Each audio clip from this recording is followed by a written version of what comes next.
cold millionaire believes no one is trustworthy and leaves his daughters trapped in a silent routine inside their own mansion. When a new nanny arrives, she thinks she is completely alone with the girls, unaware that her every step is being watched by hidden cameras. But the millionaire, upon seeing what she does with the children, is surprised by a truth that shatters all his certainties, and the action he takes afterward, shaken by what he has witnessed, forever changes the fate of that family and that woman.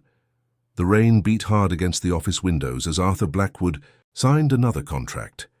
His eyes scanned the numbers with the coldness of someone who had learned to trust nothing but legal documents and bank accounts. 42 years old, greying hair at the temples, impeccable suits, and a mansion in one of London's most exclusive neighbourhoods, Kensington. The real estate empire he had inherited from his father had grown even larger under his management, but the price had been far too high.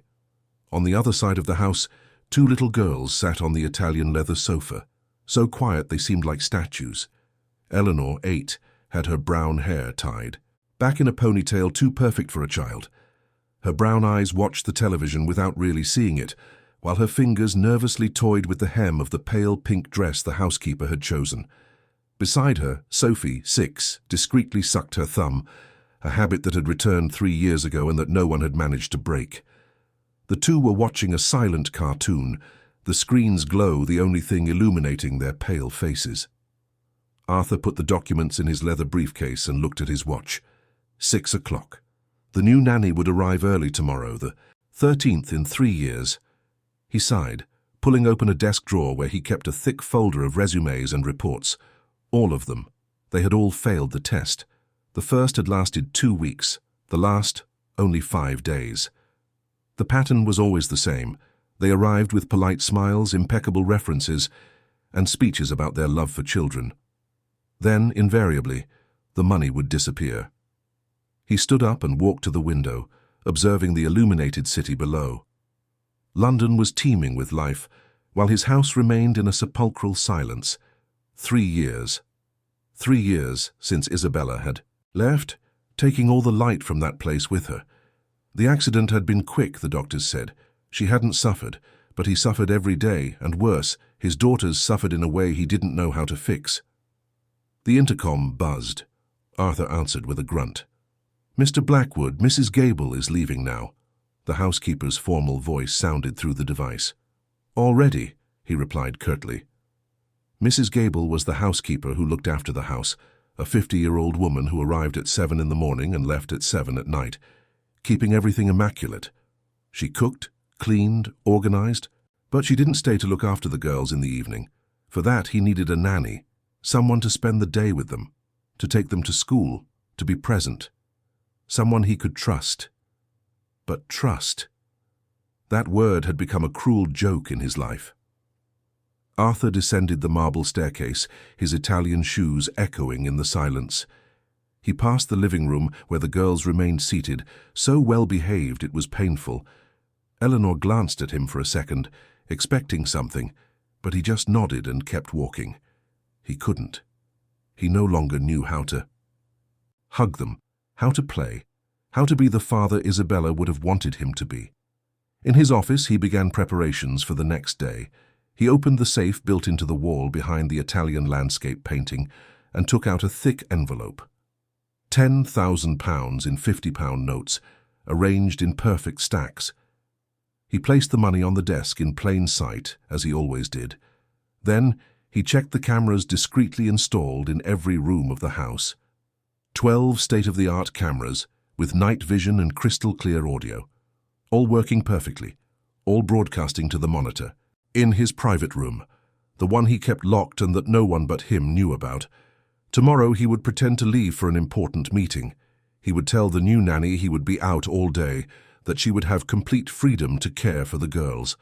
But in reality, he would lock himself in the room adjacent to the office, the one he always kept closed, and watch everything. Every movement, every glance, every decision. And when she inevitably took the money, when another mask fell, he would have confirmation that he was right.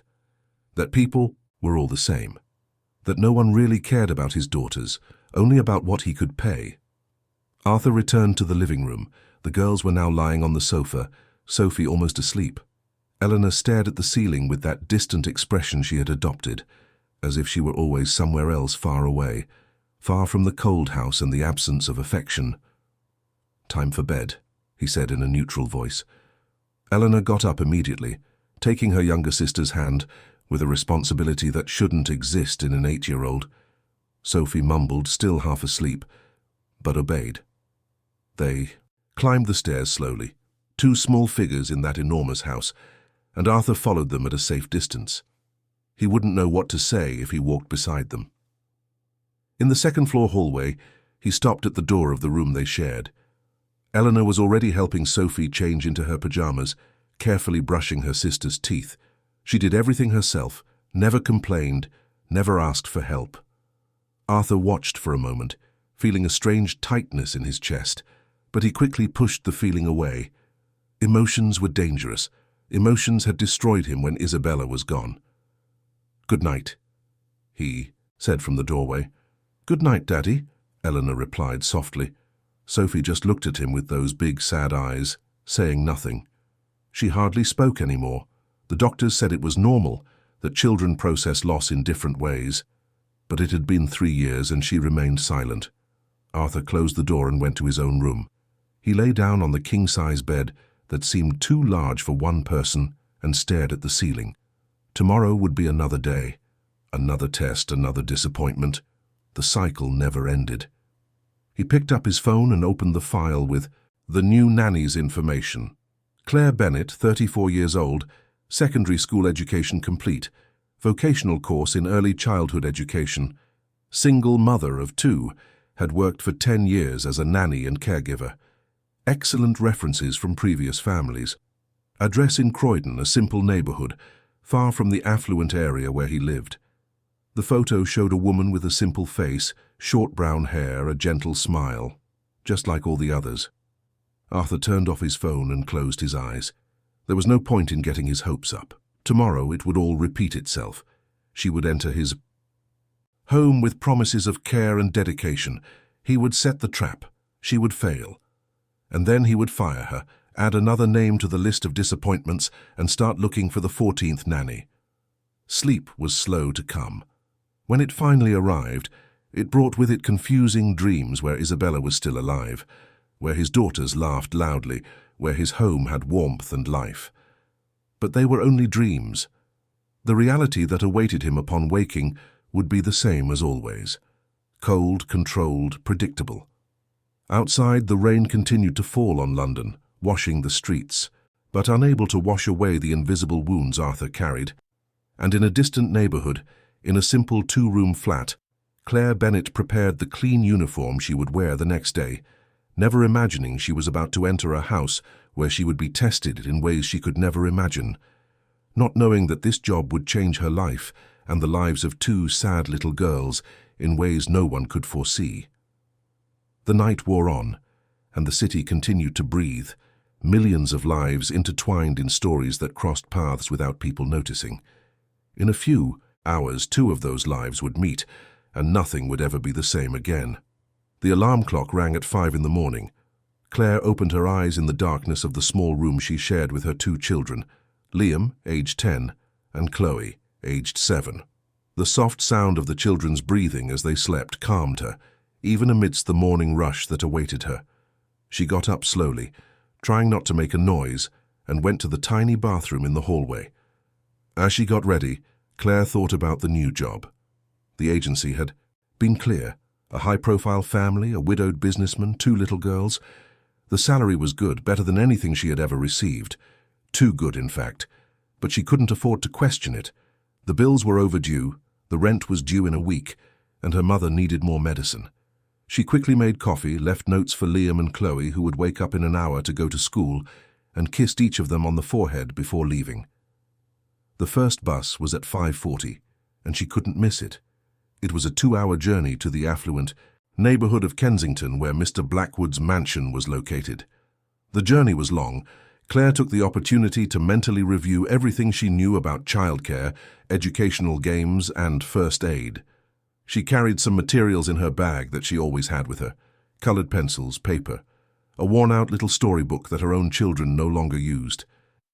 You never know when these things can make a difference, she thought. When the bus finally dropped her off at the stop near the gated community, it was already 7:20 in the morning. Claire showed her documents to the security guard, who checked a list and let her in. She walked along the tree-lined street, observing the enormous mansions, the perfect gardens, the imported cars in the garages. It was a world completely different from her own. Mr. Blackwood's house was imposing. 3 stories of modern architecture, mirrored glass, an automatic wrought-iron gate. Claire pressed the doorbell and waited, adjusting the simple uniform she was wearing. A middle-aged woman answered the intercom. "Claire Bennett, the new nanny," she announced. "Come in," the reply came dryly. The gate opened silently. Claire walked up the cobblestone driveway to the main door, where the same woman was waiting for her. It was Mrs. Gable, the housekeeper, who examined her from head to toe with critical eyes. "Follow me. Mr. Blackwood is in his office." The house was even more impressive on the inside. Marble floors, crystal chandeliers, furniture that Claire was sure cost more than she would earn in years. But there was something strange. Despite all the luxury, the house felt empty, lifeless. There were no photographs on the walls, no personal objects in sight, no sign that children lived there. Mrs. Gable led her to a large office. Arthur Blackwood was sitting behind a huge desk, typing something on his computer. He looked up when she entered, and Claire felt the weight of that cold gaze analyzing every detail. "Mr. Blackwood, the new nanny has arrived," Mrs. Gable announced and left, closing the door. "Claire Bennett," Arthur said without standing up. "I've read your resume, 10 years of experience." "Yes, sir. I've worked with several families, always with young children. I have references if you'd like to check them." "I've already checked." He finally stood up, walked around the desk, and stood before her. He was tall, imposing, with an intimidating presence. "My rules are simple. You arrive at 7 in the morning, you leave at 7 at night. You look after my daughters, take them to and from school, prepare their meals, supervise their homework. Mrs. Gable looks after the house. You look after the children. Your salary will be deposited on the 15th of every month. Any questions?" "No, sir. May I meet the girls?"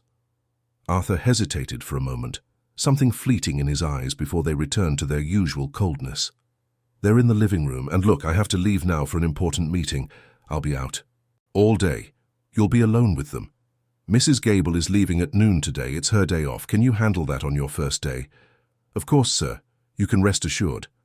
The house is yours to explore. The girls know the routine. For any emergency, my number is on the fridge."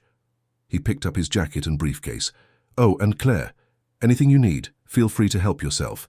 This is your home during working hours." Claire found that last sentence strange, but she just nodded. Arthur left the office with quick steps and she heard the front door close minutes later. She took a deep breath. First day alone with the children in a mansion, nothing she couldn't handle. She walked to the living room and stopped at the entrance. 2 little girls were sitting on the sofa, exactly as they had been the night before. The older one had brown hair and eyes that were too serious for a child. The younger one was a miniature copy, but with something faded in her gaze. "Good morning, girls," Claire smiled, entering the room. "My name is Claire. I'll be looking after you from today. What are your names?" "Eleanor," the older one replied softly. "And you?" Claire knelt in front of the younger one. The girl looked at her but said nothing. Eleanor answered for her. "She's Sophie. She doesn't talk much." "That's all right, Sophie. You can talk when you want to or not talk if you don't want to. It's okay." Claire smiled gently. She studied the two for a moment. There was something profoundly wrong here. It wasn't just shyness. It was a deep sadness, a resignation that shouldn't exist in such young children. Their eyes didn't sparkle. Their clothes were too perfect. Their hair combed with military precision. They looked like dolls, not real children. "Have you had breakfast?" "Yes, Mrs. Gable made it," Eleanor replied. "And what do you like to do? Play, watch television, paint?" The two just shrugged. Claire felt her heart ache. In 10 years of looking after children, she had never seen anything like this. Children were noisy, curious, full of energy. These two seemed to have given up on being children. "All right, I'll put my things away and then we can talk more, okay? They nodded and went back to watching the television. Claire left the room with a heavy heart. She knew that look.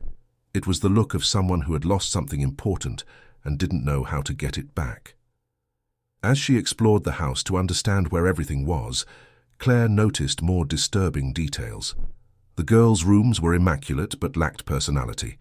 Few toys, all organized too neatly. Clothes folded to perfection.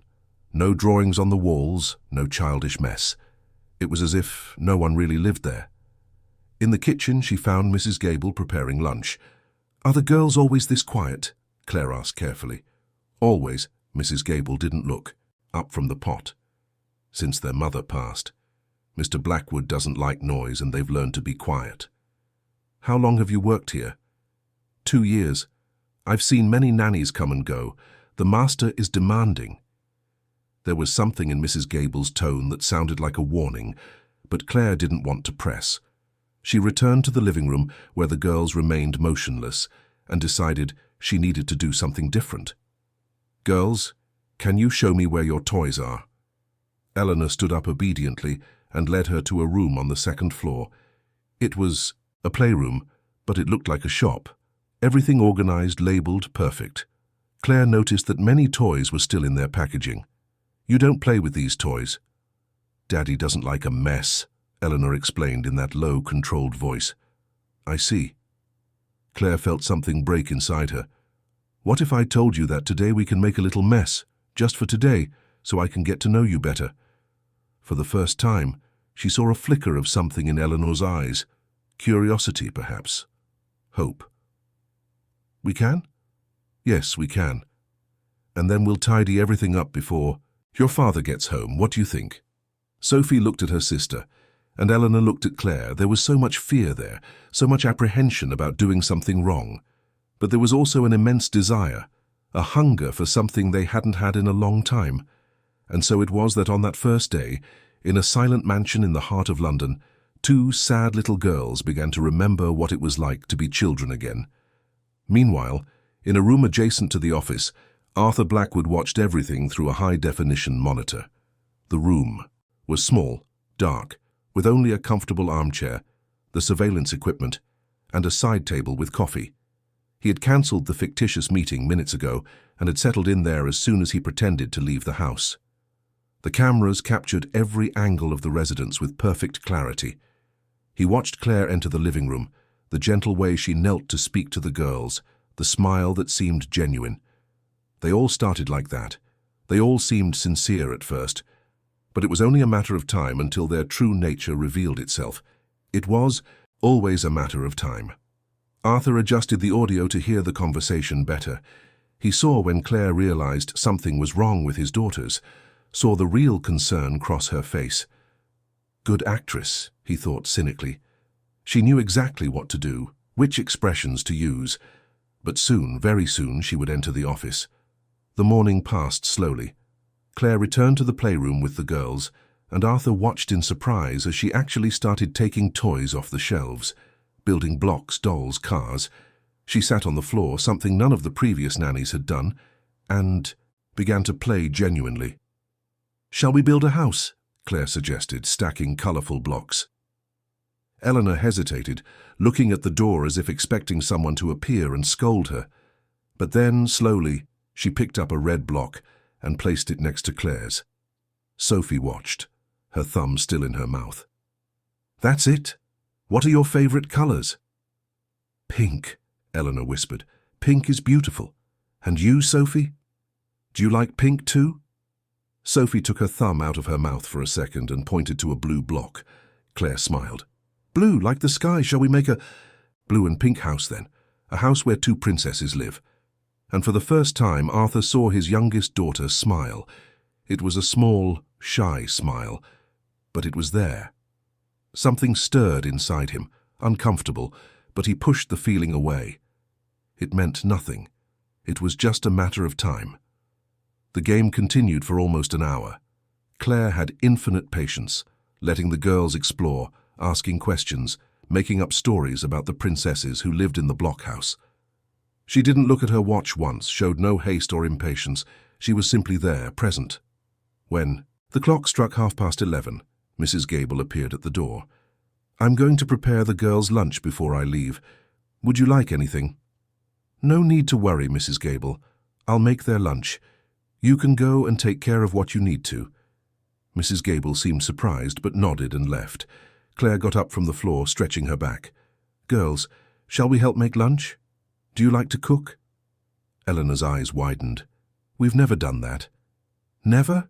Then today is the perfect day to start. Let's go." Arthur followed them on the cameras to the kitchen. Mrs. Gable had already left, and now Claire was truly alone with his daughters. He leaned forward, tense. Any moment now she would explore the house. She would find the money. The test would truly begin. But Claire didn't leave the kitchen. She opened the fridge, examined what was available, and began to teach the girls how to make simple pasta with tomato sauce.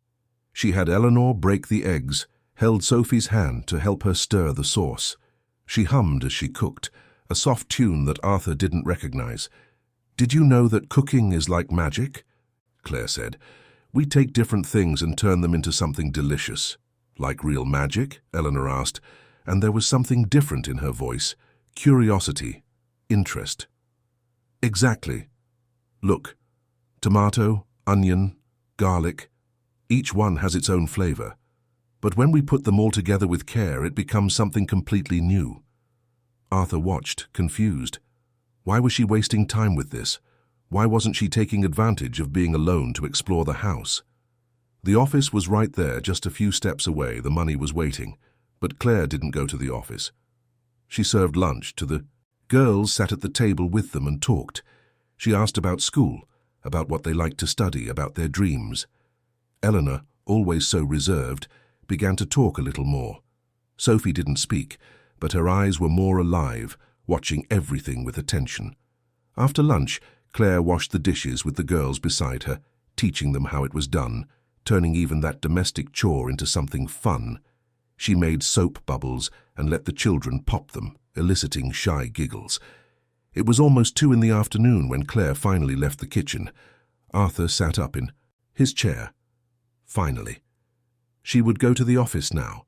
It would happen as it always did. Claire walked down the hallway, the girls following her like ducklings behind their mother. She entered the living room, looked around, and said something about tidying up a bit. She picked up some scattered remote controls, straightened cushions. She was cleaning. Arthur frowned. Mrs. Gable was paid to clean. Why was the nanny doing it? Was this some new strategy? To appear helpful before the theft? Then Claire entered the office. Arthur held his breath, his hands gripping the arms of the chair. The camera showed the perfect angle. The money was there on the desk, impossible to ignore. £10,000 in organized notes, a fortune for someone like her. Claire stopped. Her eyes found the money. Arthur saw the exact moment she saw it, saw the recognition cross her face. She took 2 steps towards the desk, and he braced himself for another disappointment. It was always the same. They would look around first, make sure they were alone, and then they would take it. Some took everything, others just a few notes, thinking he wouldn't notice. But he always noticed. Claire reached out her hand. Arthur clenched his fists. Here it comes. Another one. One more person proving he was right not to trust anyone. But then she stopped. Her hand hung in the air for a moment, and then she retracted it. Arthur blinked, confused. She looked at the money for a few more seconds, then looked around the office as if searching for something. She straightened some books on the shelf, picked up a pen that had fallen on the floor, and then simply left the room. Arthur stared at the screen, perplexed. She hadn't taken it. She had seen it, had clearly recognized the absurd amount of money there, but she hadn't taken it. This had never happened before. None of the other nannies had resisted. It was months' worth of salary right there, easily accessible. Why didn't she take it? Maybe she was being clever. Maybe she was waiting, gaining his trust first. Yes, that must be it. It was too soon. She would take it later. She would definitely take it later. But then Claire did something Arthur didn't expect. She went back to the living room where the girls were waiting and took some materials she had brought from her bag. Colored pencils, paper, glue, blunt-tipped scissors. Simple, cheap things. Girls, do you know how to draw? Yes, Eleanor replied. We draw at school sometimes. Then today we're going to make art. Each of you will draw whatever you want, and then we'll put them on the fridge. How about that?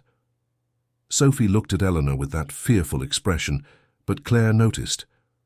It's okay, Sophie. Your father won't be angry, I promise. Art is meant to be free, for us to let out what's inside here. She placed a hand over her own heart. And then something extraordinary happened. Claire sat on the cold marble floor of that elegant living room, opened the colored pencils, distributed paper to each of them, and started drawing with them. She didn't look at her phone or supervise from a distance. She actually drew, her tongue sticking out in concentration, making the girls laugh at the funny face she was making. Arthur watched it all, completely bewildered. What was this? Where was the trap? What was her game? He didn't understand, and the more he didn't understand, the more uncomfortable he became, because for the first time in 3 years he heard his daughters laughing. It wasn't the forced, polite laughter they gave when an adult made a joke. It was real, spontaneous, childish laughter. It was the sound his house had lost so long ago that he had forgotten what it was like. And Claire, that simple woman who came from a distant neighborhood and earned a fraction of what he spent on a single dinner, had achieved that in just a few hours, without expensive tricks, without sophisticated toys, just with paper, colored pencils, and genuine presence. Arthur sank into his armchair, watching. The 3 females drawing together on the living room floor. Something was wrong. His plan always worked. Always. But this woman was breaking all the rules he knew, and he didn't know how to react to it. The afternoon wore on, and Arthur remained glued to the monitor, unable to look away. Every passing minute brought a new surprise, a new subversion of his expectations. He was sure he knew all the tricks, all the strategies people used to manipulate and deceive. But Claire wasn't following any script he knew. After more than an hour of drawing, the papers were scattered across the room. Eleanor had drawn a house with a garden full of flowers. Sophie, still not speaking, had drawn something that looked like a sky full of stars, using the yellow pencil with such force it had almost torn the paper. And Claire had drawn 3 figures holding hands, smiling. "This is beautiful," Claire exclaimed, holding up Sophie's drawing. "Look at all these stars. Do you like to look at the sky at night?" Sophie nodded shyly. It was the first time she had responded to something without first looking to Eleanor for approval. "I love stars too. Do you know why? Because no matter where we are, everyone looks at the same sky. That means we're always connected, even when we're far from the people we love." Eleanor stopped coloring and looked at Claire. "My mummy used to look at the stars. She said they were diamonds in the sky." The air in the room seemed to grow heavier for a moment. Arthur, in his observation room, stiffened. No one spoke about Isabella in front of the girls. It was an unspoken rule everyone followed. Talking about her only brought pain, but Claire didn't shy away or change the subject. She looked at Eleanor with tenderness. "Your mummy was right. They are diamonds. She must have been very special." "She was." Eleanor lowered her eyes, her voice growing fainter. "She sang to us every night. She made funny voices when she told stories, and she always made pancakes on Sundays." Sophie began to cry softly. They weren't loud sobs, just silent tears streaming down her small face. Arthur felt something break in his chest.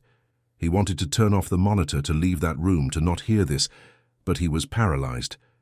Claire pulled Sophie into her lap and opened her other arm for Eleanor, who hesitated for only a second before throwing herself into the embrace. The 2 girls snuggled into her, and Claire began to rock them gently, stroking their hair. "It's okay to miss her. It's okay to cry. Your mummy was very special, and it's normal to miss her. I bet she loved you very much. Both of you." "She did love us," Eleanor sobbed. "But now she's gone and Daddy doesn't care anymore." The words cut Arthur like knives. He closed his eyes tightly, but the tears escaped anyway. His daughter thought he didn't care. His own daughter believed he didn't love her. How had things come to this? Claire hugged the girls tighter. "Your daddy does care. Sometimes when people get very sad, they don't know how to show love. It's like their heart gets hidden inside a very tightly shut box. But the love is there. It's always there. How do you know? Eleanor asked, looking up with red-rimmed eyes. Because I'm a mother too, and I know there's nothing in this world a parent loves more than their children. Nothing. Your father might be sad, he might be confused, but he loves you. I'm sure of it. Arthur was crying openly now, something he hadn't done since Isabella's funeral. This woman, this stranger, understood what was happening in his own home better than he did. She truly saw his daughters, saw their pain, and wasn't afraid to touch the wounds. They stayed like that for long minutes, just hugging. Claire hummed softly, a gentle melody Arthur didn't recognize, but which seemed to soothe the girls. When they finally separated, all three had red eyes, but there was something different in the air, as if a locked door had been opened. You know what I think you two need? Claire stood up, extending her hands to them. A special snack. Shall we make cookies? The really yummy kind that make the whole kitchen smell wonderful. Can we? Eleanor looked surprised. Of course. It's Saturday, isn't it? The day for making tasty things. It wasn't Saturday, it was Thursday. But neither of the girls corrected her. They just followed Claire to the kitchen, their hands intertwined, a hint of hope in their steps. In the kitchen, Claire found the necessary ingredients and turned the cookie-making into a disguised math lesson. She let the girls measure the ingredients, count the spoonfuls, and learn about fractions in a practical way. And while the dough rested, she took a little flour and drew monsters on the kitchen island, making the children laugh when she drew a funny face. Sophie, encouraged by the light atmosphere, took some flour and threw it in the air, watching it fall slowly. Claire, instead of scolding her, threw a little too, creating a small snowstorm of flour. Eleanor, always so well-behaved, hesitated for only a second before joining in the fun. In minutes the three of them had flour in their hair, on their clothes, laughing in a way Arthur hadn't seen in years. The immaculate kitchen was a mess, and he should have been furious. But he wasn't. He was fascinated. When the cookies finally came out of the oven, filling the house with the aroma of vanilla and sugar, the girls were radiant. They ate the cookies while they were still warm, sitting at the kitchen island, and Claire told funny stories about when her own children tried to cook for the first time. You have children? Eleanor asked, interested. I do, a 10-year-old boy named Liam and a 7-year-old girl named Chloe. Are they nice? They're the best. Claire smiled, and there was so much love in that smile that Arthur felt a pang of envy. Liam likes to play football, and Chloe loves to draw, just like you two. Do you miss them when you're here? Eleanor asked with the sad wisdom of someone who knows longing well. I do. But you know what helps? Knowing that when I get home, I'll be able to hug them tight and tell them all about my day. And I'm going to tell them that I met 2 beautiful and intelligent little girls today. Sophie, who had only been observing until then, tugged on Claire's sleeve. When the nanny looked at her, the girl made a gesture with her hands, as if she were hugging something. You want a hug? Claire interpreted. Sophie nodded, and then, for the first time in 3 years, Sophie spoke.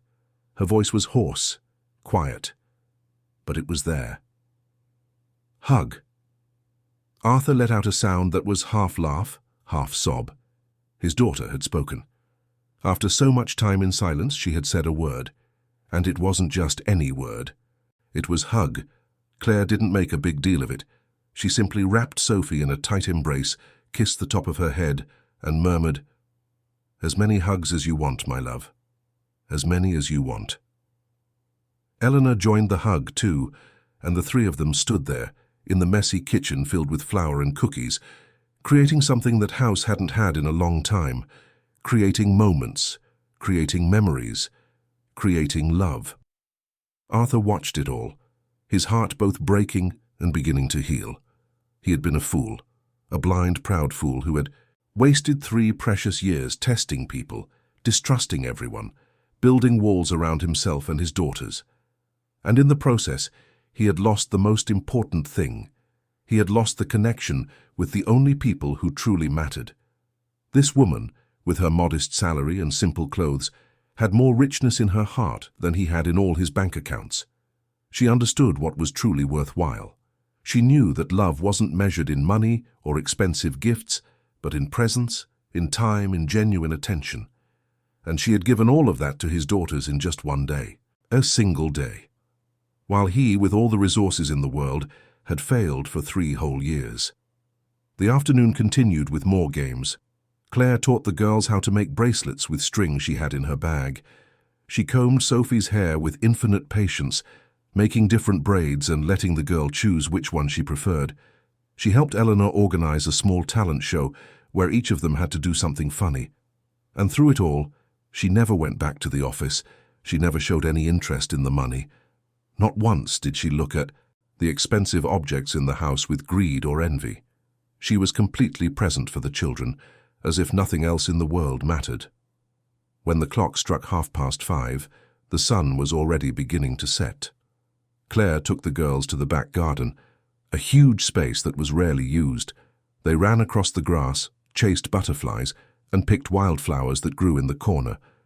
Arthur watched them through the external camera, seeing his daughters being real children for the first time in years, and he knew with absolute certainty that he could never go back to being the man he had been. That day had changed everything. The London sky was painted in shades of orange and purple when Claire and the girls came back inside. They carried small bouquets of wildflowers, their hair disheveled by the wind, their cheeks rosy from running. For the first time, the house seemed to have been filled with real life. "Girls, how about we take a bath and then have dinner?" Claire suggested, looking at the clock. "It's almost time." Eleanor nodded, but there was a new sadness in her eyes. "You're leaving after dinner, aren't you?" "I am, but I'll be back early tomorrow morning, and the day after that too. I'll be here every day, okay?" "Promise?" Sophie asked in her small, hoarse voice. Claire knelt down to the girl's level. "I promise. You can count on me." Arthur, in his hidden room, felt each word like a punch. His daughters were begging for consistency, for someone who would stay. And he, who never left, who slept under the same roof every night, was completely absent. It was a cruel irony. Claire supervised the girls' baths with the same patience she had shown all day. She helped Sophie wash her hair, making foam and creating funny hairstyles that made the girl laugh. She taught Eleanor how to make wet braids that would dry into beautiful waves. She turned even that basic task into something special. Afterward, while the girls put on their pajamas, Claire went to the kitchen to prepare dinner. Arthur noticed that she checked what was in the fridge and made something simple but nutritious. Omelette with cheese and vegetables, served with toast. It wasn't sophisticated food, but it was made with care. During dinner, sitting at the table with the 2 girls, Claire continued to talk. She didn't interrogate, just created space for them to speak if they wanted to. She told stories about her own childhood, about mischief she got into with her siblings, about how wonderful it is to have a close family. "My grandmother always used to say that family isn't just about who shares your blood. It's about who is present, who cares, who loves." Claire wiped a bit of omelette from the corner of Sophie's mouth with a napkin. "You have a father who works very hard to give you the best. That's also love, you know." Eleanor poked at the food on her plate. "But he never plays with us. He never asks how our day was. It's always school has to go well, your room has to be tidy, don't make noise." "Have you tried telling him how you feel?" "He doesn't listen. He's always busy or tired." Claire was silent for a moment, choosing her words carefully. "Sometimes people need to learn how to listen again. Your father must be hurting just as much as you are. The difference is that you have each other, and he's alone." It was a perspective the girls had never considered. Arthur, hearing this, felt shame burn in his chest. She was right. He was alone, but it was a self-imposed loneliness. He had closed himself off completely, building walls so high that not even his own daughters could climb them. After dinner, the moment came that Arthur knew would be difficult to watch. Claire led the girls upstairs, each holding one of her hands. She didn't rush them, didn't command them mechanically. She simply walked with them, talking softly. In their room, she helped them get settled into their beds. The room was large, with 2 single beds, separated by a nightstand. Everything was perfectly organized, as impersonal as the rest of the house. Claire looked around and frowned slightly. "Tomorrow we can make this room look more like you. How about that? Put the drawings you made today on the wall, organize the toys the way you like." "Can we really?" Eleanor asked, hopeful. "Of course. This is your room. It should look like you." She pulled over a chair and positioned it between the two beds, sitting so she could see both girls. Then she did something that completely surprised Arthur. She took the worn-out storybook from her bag and began to read aloud. But it wasn't a monotonous reading. Claire used different voices for each character, changed her tone dramatically, used expressive gestures. The girls were hypnotized, their eyes shining with interest. When she got to a funny part, she made such a ridiculous voice that they both burst out laughing. Arthur, in his dark room, began to cry again. That sound, those laughs, it was the most beautiful thing he had heard in years. His house, which had been a tomb for so long, was alive again. And it wasn't because of money, expensive toys, or rooms decorated by famous designers. It was because of a simple woman who understood what children really needed. When the story ended, Claire closed the book and looked at the two with tenderness. "Now it's time to sleep, my dears." "Can you stay a little longer?" Sophie asked, her voice almost a whisper. "I can. I'll stay here until you fall asleep." And she stayed. Sitting between the two beds, Claire began to sing softly. It was a simple lullaby, perhaps something she sang to her own children. Her voice wasn't perfect, but it was full of love. As she sang, she alternated between holding Eleanor's hand and stroking Sophie's hair. Arthur watched with a broken heart. Isabella used to do that. She would sit between their beds, singing to the girls until they fell asleep. It was a sacred ritual that had died with her. And now, 3 years later, someone was reviving that tradition, bringing back a piece of what had been lost. Gradually, the girls' eyes grew heavy. Eleanor fought sleep for a few minutes, as if afraid that when she woke up it would all have been a dream. But eventually she gave in, her breathing becoming deep and regular. Sophie was already asleep, her thumb out of her mouth for the first time, a small smile on her lips. Claire stayed there for a few more minutes, just watching them sleep. There was something maternal in her gaze, something that transcended professional duty. She genuinely cared. This wasn't a job for her. It was genuine care. Finally, she stood up slowly, adjusted their blankets, kissed their foreheads gently, and left the room, leaving the door ajar and the hallway light on. Arthur followed her on the cameras as she went downstairs. In the kitchen, Claire washed the dinner dishes, cleaned up the flour mess from earlier, and tidied everything. She didn't have to do that. It wasn't her responsibility, but she did it anyway. When she finished, she picked up her bag and prepared to leave. It was then that Arthur saw her look towards the office. She stood still for a moment, thoughtful, and then walked towards it. Arthur leaned forward. Now? Was she going to take the money now? After a whole day, after gaining the girls' trust, would she finally show her true colors? Claire entered the office and looked at the money still on the desk. She approached, and Arthur saw her hand reach out, but instead of taking the notes, she just arranged them better, stacking them more securely. Then she picked up a pen and a notepad that was on the table. Arthur read the words as she wrote, her handwriting simple and clear. "Your daughters are beautiful and intelligent. They just need more hugs and less perfection.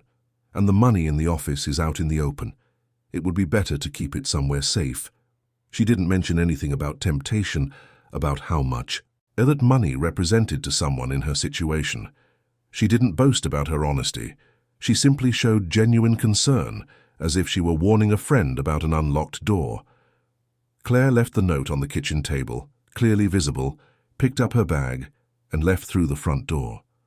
Arthur heard the gate close, heard her footsteps fading down the pavement, and then, for the first time all day, he was truly alone. He left the observation room on shaky legs, his hands trembling. He walked to the kitchen and picked up the note, reading and rereading those simple words. More hugs and less perfection. It was so obvious, so simple, yet he had been unable to see it. He went upstairs slowly and stopped at the door of the girls' room. They were sleeping peacefully, their faces relaxed in a way he hadn't seen in a long time. He approached Eleanor's bed and, with a hesitant hand, brushed a lock of hair from her face. She stirred slightly, but didn't wake up. "I'm sorry, sweetheart," he whispered, his voice broken. "I'm sorry I didn't know how to love you the way you need." He looked at Sophie, at his little daughter who had been silent for 3 years and had spoken today. A single word, but it meant everything. Hug. She didn't ask for expensive toys or exotic trips. She asked for hugs. Arthur left the room and went to his office, picking up the money he had left as a trap. £10,000 that had failed to corrupt the one person who truly deserved to be there. He put the money back in the safe, knowing he would never conduct that cruel test again. Sitting at his desk, in a house that had finally come to life after so long, Arthur Blackwood cried all the tears he had held back for 3 years. He cried for the wife he had lost, for the daughters he had almost lost, for the time he had wasted. But he also cried with gratitude, because on that day, an extraordinary woman had entered his home and shown him that there was still goodness in the world, that there was still hope.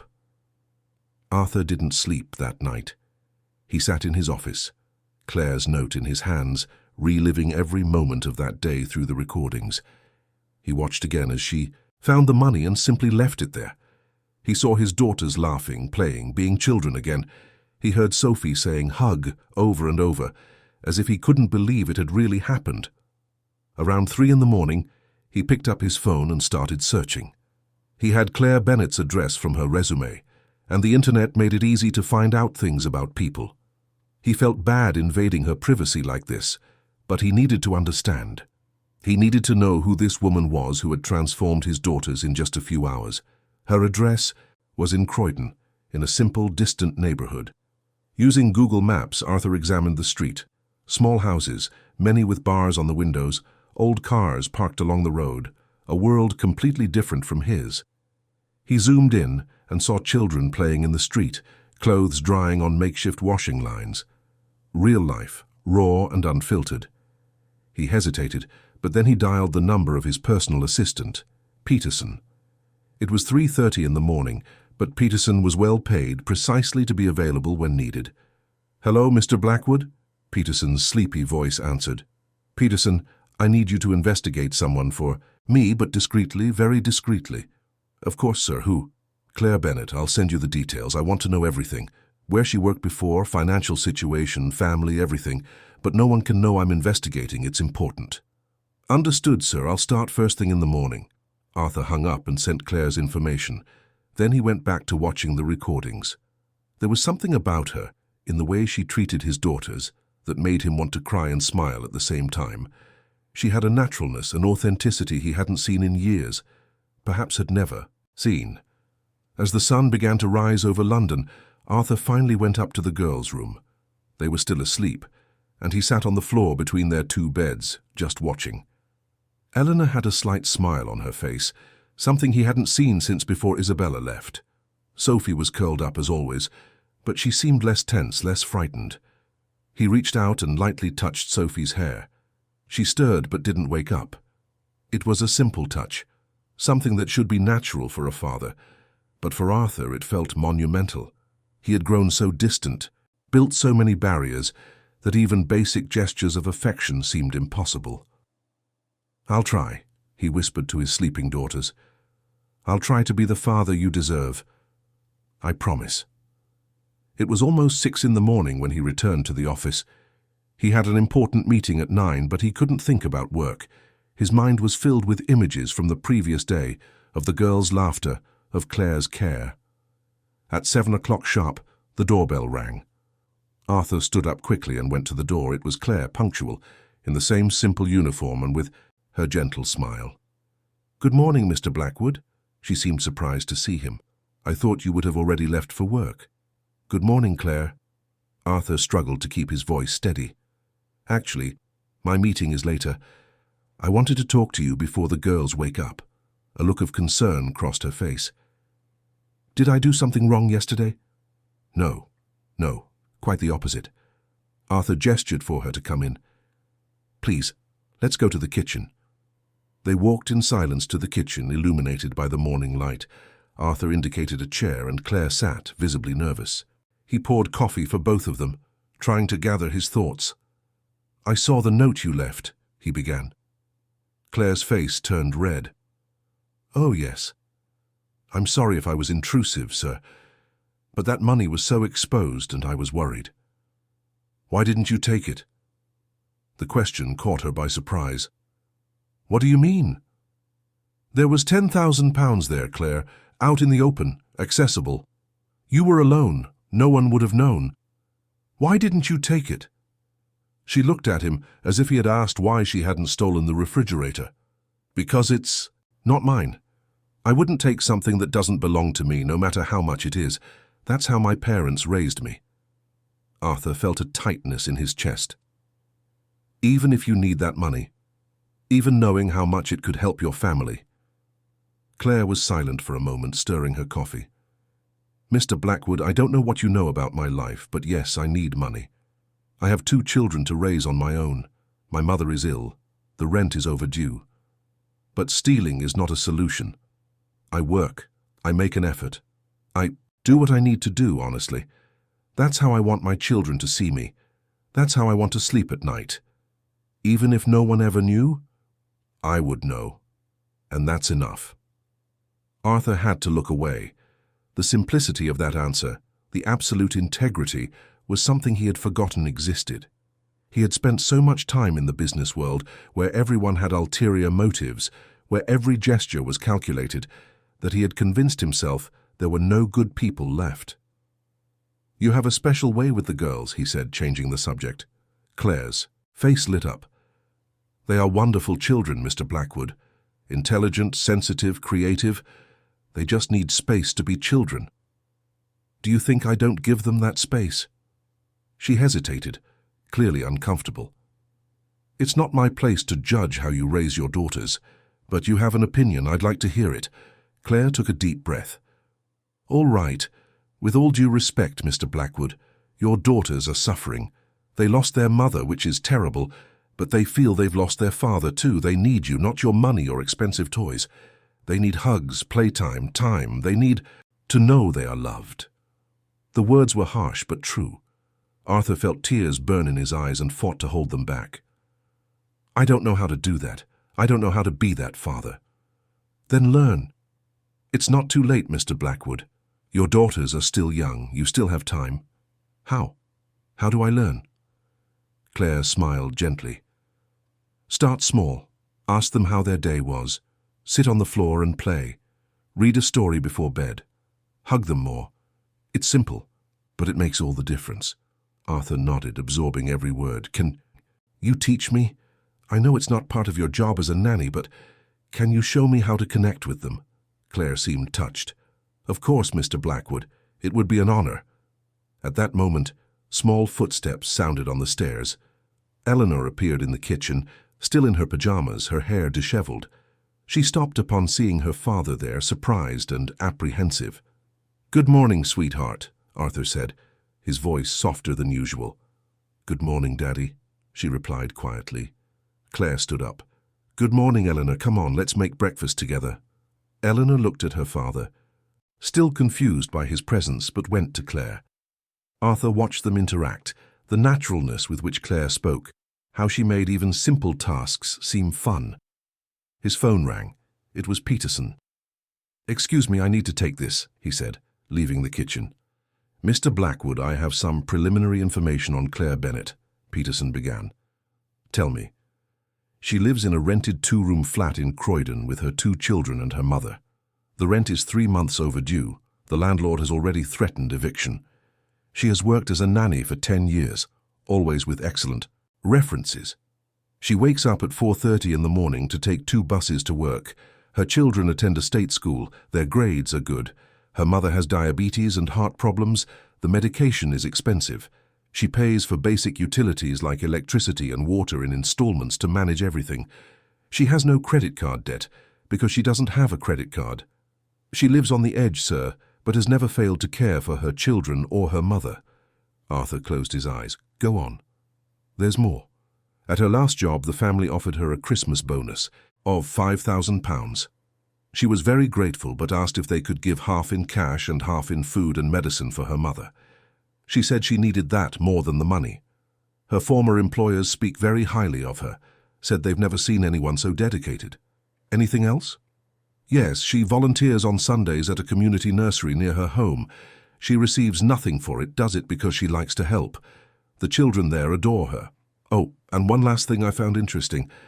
I found an old post in a mother's group. She was asking for donations of used children's books because she wanted to create a community library in her neighborhood. She collected over 100 books and organized everything in her garage. It's been running for 2 years. Arthur had to sit down. This woman wasn't just honest. She was extraordinary. She lived with almost nothing, struggled every day, yet still found ways to help others, still donated her time, her energy, her love. "Peterson, I need you to do a few more things for me," Arthur said, an idea forming in his mind. "What do you need, sir?" Arthur began to give specific instructions, each one part of a larger plan that was taking shape. When he hung up, he returned to the kitchen. Claire was making pancakes with Eleanor, and Sophie had come down too, watching with interest. "Daddy!" Sophie exclaimed upon seeing him, then covered her mouth with her hands, surprised by her own voice. Arthur felt his heart almost stop. She had spoken to him. His daughter had spoken directly to him for the first time in 3 years. He knelt in front of her at eye level. "Good morning, my flower." His voice was thick with emotion. Sophie looked at Claire, who nodded encouragingly. The girl took a hesitant step towards her father and whispered, "Good morning." And then, with tears streaming down his face, Arthur Blackwood hugged his daughter for the first time in years. He held her against his chest, feeling how small and fragile she was, and swore to himself that he would never let her feel alone again. Breakfast that Friday was different from all the others in the past 3 years. Arthur cancelled his 9 o'clock meeting and sat at the table with his daughters and Claire eating pancakes and talking. And first it was awkward and uncomfortable. He didn't know what to say, how to act, but Claire guided the conversation naturally, including him, asking questions he could answer. "Eleanor, tell your father about that beautiful drawing you made yesterday," Claire suggested. Eleanor looked at her father uncertainly, but there was hope in her eyes. "I drew a house with a garden. It has lots of flowers." "Really? Do you like flowers?" Arthur asked, realizing he didn't even know that about his own daughter. "I do. Mummy had a beautiful garden." "She did indeed," Arthur agreed, his voice softening. "She loved yellow roses." "And daisies," Eleanor added, brightening a little. "She said daisies were happy." Arthur felt his chest tighten. Isabella always said that, and he had completely forgotten. He had erased so many memories, trying not to feel pain, that he had erased the good things too. "You know what I think?" Claire intervened gently. "You should plant flowers together, make a new garden, not to replace your mummy's, but to honor her memory." "Can we do that, Daddy?" Eleanor asked, her eyes shining. Arthur looked at his daughter, at that fragile hope, and knew he couldn't let her down. "Yes, we can. This weekend we'll go to a nursery and choose the flowers." Sophie clapped her hands, such a childish and spontaneous gesture that it made everyone smile. Arthur reached out and gently touched her face. The girl didn't pull away, just looked at him with those big eyes. After breakfast, Arthur had to go to the office to handle some urgent matters, but he promised to be back for lunch. For the first time, the promise didn't feel empty. He truly intended to keep it. In the car on the way to work, he called Peterson again. "Did you get what I asked for?" "Yes, sir. The owner of the house where Claire lives has agreed to sell. He's waiting for the formal offer. The overdue rent has been paid in her name. He thinks it was a social program. The electricity and water bills have also been paid. She'll receive the receipts by post in the next few days." "Excellent. And the scholarships?" "Her 2 children have been accepted at Westminster Academy with full scholarships. It's one of the best schools in London. They'll receive the news next week.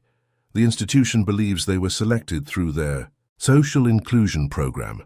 And the health insurance. It's already active. Full coverage for her, her 2 children and her mother. The cards will arrive in 5 business days. The broker was instructed to say it's a benefit of her employment with you, something all nannies from the agency receive. Arthur smiled. "Perfect. Keep me updated. And Peterson, absolute confidentiality. No one can know it was me." Understood, sir. Arthur hung up and allowed himself a moment of satisfaction. It wasn't about the money, it was about doing the right thing. This woman had come into his house and given him back his daughters. The least he could do was ensure she didn't have to worry about basic needs while she was taking care of his family. At the office, he could barely concentrate. His mind kept returning home, to the girls, to Claire. He wanted to be there. For the first time in years, work wasn't the most important thing in his life. During the board meeting, while the others discussed numbers and projections, Arthur thought about how much time he had lost. He had built an empire but lost a family. He had accumulated millions, but his daughters lived in emotional poverty. What kind of success was that? "Mr. Blackwood," one of the directors called him, "what's your opinion on the expansion into the north?" Arthur blinked, returning to the present. "I'm sorry, my mind was elsewhere. Could you repeat the proposal?" The directors exchanged surprised glances. Arthur Blackwood never got distracted in meetings. He was known for his absolute attention to detail, his ability to absorb information and make quick decisions. But today, his mind was somewhere else. The meeting ended, and Arthur returned home earlier than he had promised. It was only 11 in the morning when he walked through the door. He followed the sound of laughter to the back garden and stopped at the glass door, watching. Claire had spread a large piece of craft paper on the lawn, and the girls were lying on it, tracing their own bodies with wax crayons. They were laughing as Claire playfully tickled them, their dresses stained with crayon and grass. It was a scene of pure childhood happiness. "Daddy!" Eleanor saw him first and ran to him. "Look what we're doing! We're making giant drawings!"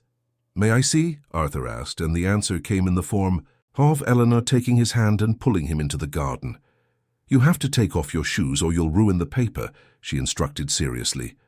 Arthur took off his expensive shoes and socks, feeling the cool grass under his bare feet. When was the last time he had done that? When was the last time he had simply felt the grass? Claire looked at him with a smile of approval. "Mr. Blackwood, what a pleasant surprise. Would you like to join us?" "If you'll teach me how it's done," he replied. And so the 42-year-old millionaire businessman lay down on the craft paper in the garden of his own mansion and let his daughters trace his body with wax crayons. They laughed when he tickled them, decorated his outline with flowers and stars, and for the first time in a very long time, Arthur felt truly happy. When they finished, they all had colorful crayon stains on their clothes and skin. Arthur looked at himself, his expensive suit ruined, and didn't care one bit. It was worth every penny. "Shall we have lunch?" Claire suggested. "We can make something simple together." In the kitchen, Arthur helped make sandwiches following Claire's instructions. It was something he had never done before. Mrs. Gable always cooked or he ordered food from expensive restaurants. But there was something special about making food with his own hands, especially with his daughters by his side. As they ate, Arthur watched Claire.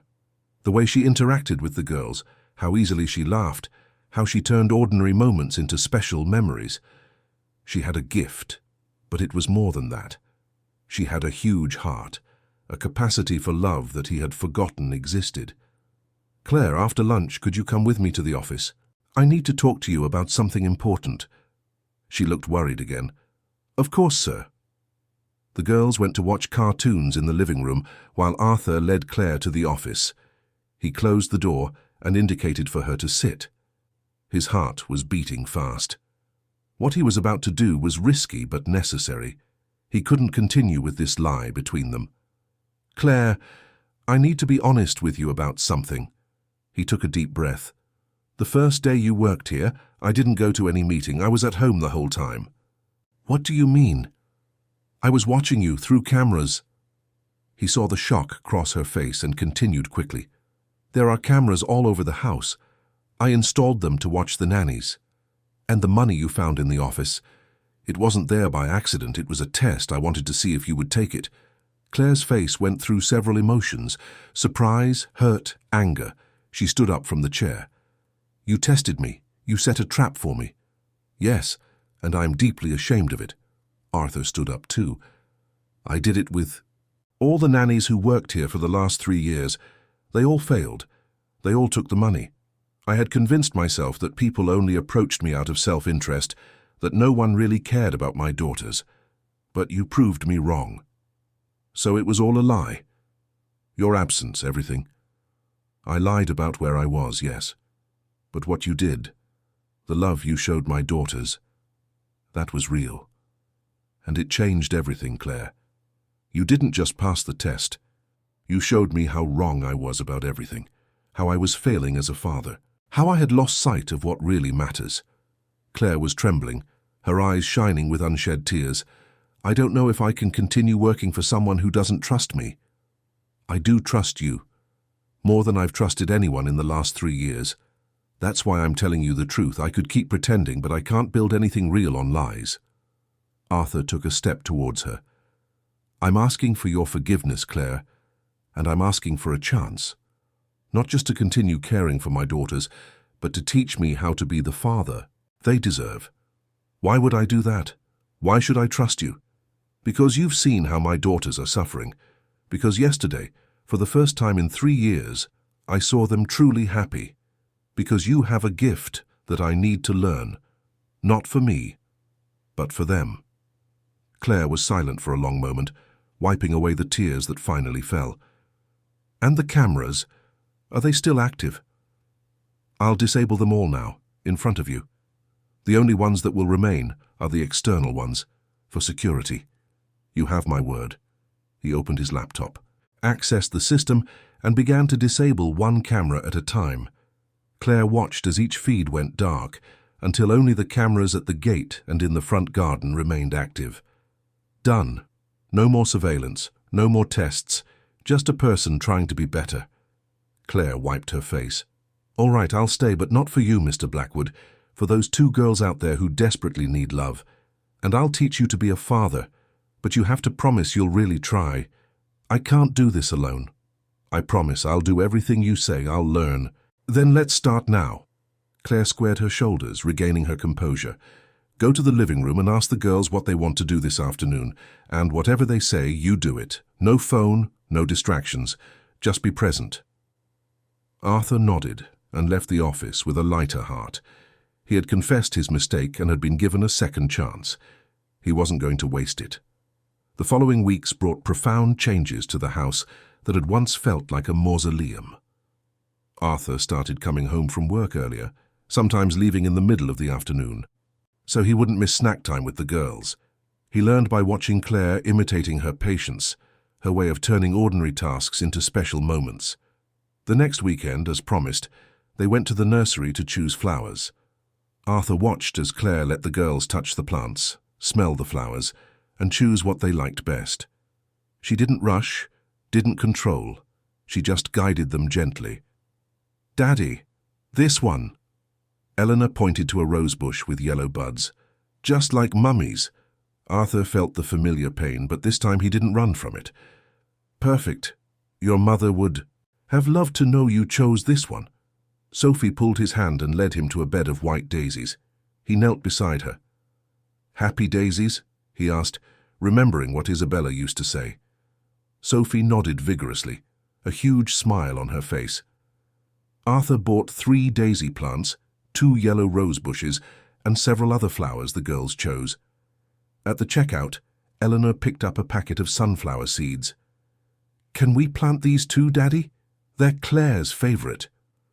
Arthur looked at the nanny, who blushed slightly. They are my favorites. I always think sunflowers are like nature's smiles. Then we'll take all the sunflower seeds they have, Arthur decided, grabbing 5 packets. Back at home, they spent the entire afternoon in the garden. Arthur, who had never gotten his hands dirty with soil, found himself kneeling on the lawn, digging holes, planting seedlings, and teaching his daughters to be gentle with the roots. Claire supervised with smiles, making suggestions, telling stories about how plants were like people, each needing different kinds of care. When they finished, they were all dirty with soil, sweaty but happy. Arthur looked at the garden and saw not just plants, but memories being created. He saw a future where those flowers would grow along with his daughters. That night, after Claire had left, Arthur gave the girls a bath for the first time in years. Mrs. Gable always did it, or the previous nannies, but now he wanted to. Eleanor taught him not to get shampoo in Sophie's eyes, and Sophie showed him how to make bubbles with the soap. Afterward, instead of just saying goodnight from the doorway, Arthur went into their room, sat between the beds as he had seen Claire do, and read a story. His voice was hesitant at first, but as he continued it grew more confident. When he finished, Sophie took his hand. "One more, Daddy," and he read another, and another, until they were both asleep, their faces peaceful. Arthur stayed there for a few more minutes, just watching, silently thanking Claire for giving this back to him. On Monday, Claire arrived with news that had left her confused over the weekend. "Mr. Blackwood, something strange happened. I received a notice that my overdue rent has been paid, and the electricity and water bills too. It says it was some social program, but I never applied for anything like that." Arthur kept a neutral expression. "What a nice coincidence. Maybe someone at the council saw you were in need and automatically included you. It's a lot of money, sir. 3 months' rent. I don't understand how it's possible." "Sometimes good things happen, Claire. Accept it as a blessing. You work hard. You deserve some help." She still seemed suspicious, but she accepted it. Arthur hid his smile. Peterson had done an excellent job making everything seem official and disconnected from him. The days turned into weeks, and Arthur saw changes not only in his daughters, but in himself. He laughed more. He worried less about meetings and more about being present.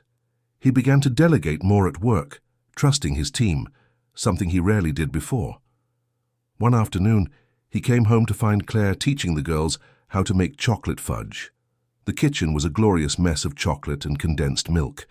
Instead of getting annoyed with the disorder, Arthur rolled up his sleeves and joined them. "Is Mr. Blackwood going to make fudge?" Claire teased. "Arthur Blackwood, specialist in real estate, now in confectionery," he replied dramatically, making the girls laugh. They made terrible fudge. Some pieces were too soft, others too hard. But they were all eaten with enthusiasm during snack time, declared the best fudge in the world by the girls. It was during these everyday moments that Arthur began to see Claire differently. She was no longer just the competent nanny. She was an extraordinary woman, strong, kind, resilient. She faced difficulties he would never have to face, yet she never lost her ability to love, to smile, to find joy in simple things. He found himself watching how she tucked her hair behind her ear when she was concentrating, how her eyes sparkled when the girls did something beautiful, how her laughter was contagious and genuine, and he realized with surprise and a little fear that he was developing feelings for her. A month later, another surprise arrived for Claire. A letter from Westminster Academy informing her that Liam and Chloe had been selected for full scholarships. She arrived at work with the letter in her hands, tears in her eyes. "Mr. Blackwood, I can't believe it. My children have been accepted into one of the best schools in London. A full scholarship, it's a miracle." Arthur hugged her without thinking, a spontaneous gesture of shared joy. "Congratulations, Claire. Your children deserve it. You deserve it." It was only when she returned the hug that he realized how perfectly she fit in his arms, how right and natural it felt. He pulled away quickly, uncomfortable with the intensity of his own feelings. Claire also seemed to notice something different in that hug. An awkward silence hung between them for a moment, before Eleanor ran in, breaking the mood. "Claire, come see the drawing I made," and the moment passed, but it left something in the air. A new awareness that there was more between them than just a professional relationship. Days later, the health insurance cards arrived. Claire was stunned. "You didn't tell me you offered health insurance for nannies." "Oh yes, it's a standard benefit," Arthur lied smoothly.